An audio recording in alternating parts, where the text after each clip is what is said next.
Astronauts. We've seen them floating around in space.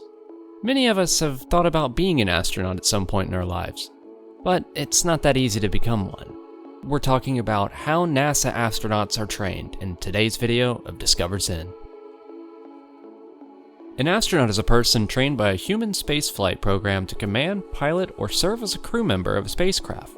Members of the space program of Russia or the Soviet Union are referred to as cosmonauts.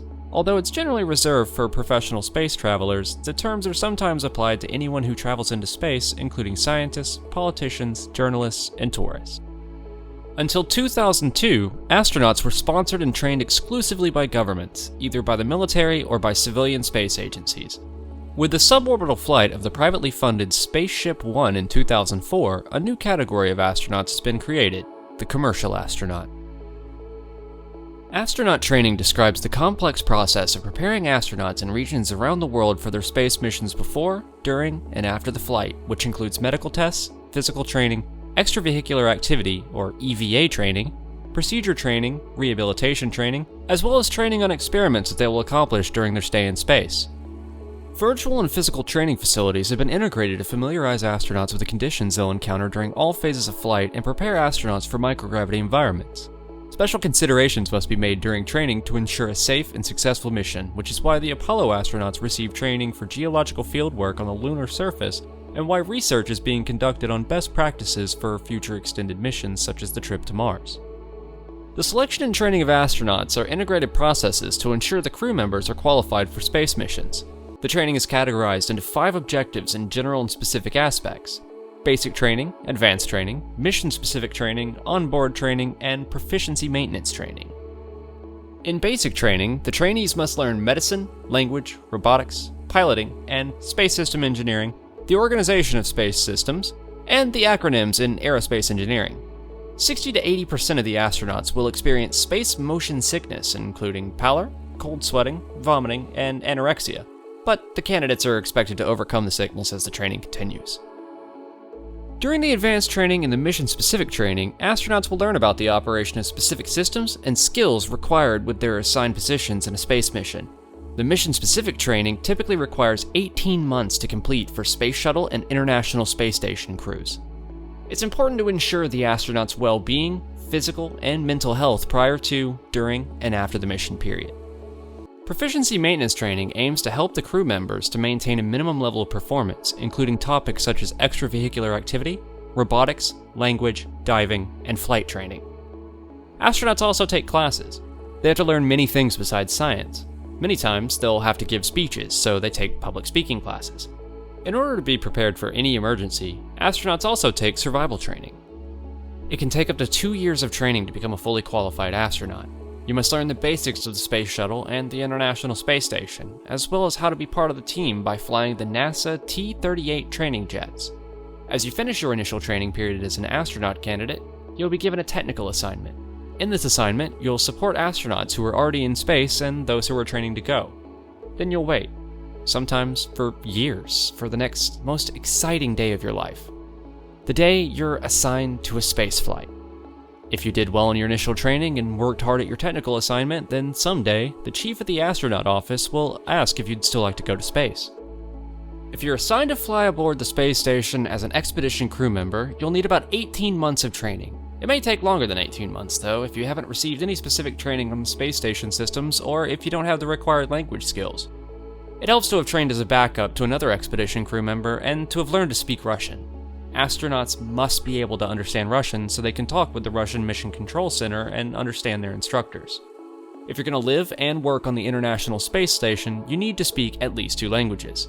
Knowing more than 2 languages is even better.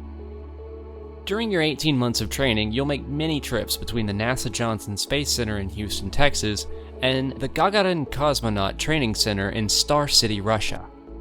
You might also go to Canada to train on the space station's robotic arm. In the future, station crew members will also train in Europe and Japan when the modules from the European Space Agency and Japanese Space Agency are added to the space station. Now let's move on to the on-orbit operation training. Astronauts are trained in preparation for the conditions of launch as well as the harsh environment of space. This training aims to prepare the crew for events falling under 2 broad categories: events relating to the operation of the spacecraft, internal events, and events relating to the space environment, external events. During training, astronauts are familiarized with the engineering systems of the spacecraft, including spacecraft propulsion, thermal control, and life support systems. In addition to this, astronauts receive training in orbital mechanics, scientific experimentation, Earth observation, and astronomy. This training is particularly important for missions when an astronaut encounters multiple systems, and this training is performed in order to prepare astronauts for events that may pose a hazard to their health, the health of the crew, or the successful completion of the mission. These type of events may be failure of a critical life support system, capsule depressurization, fire, and other life-threatening events. In addition to the need to train for hazardous events, astronauts also need to train to ensure the successful completion of their mission.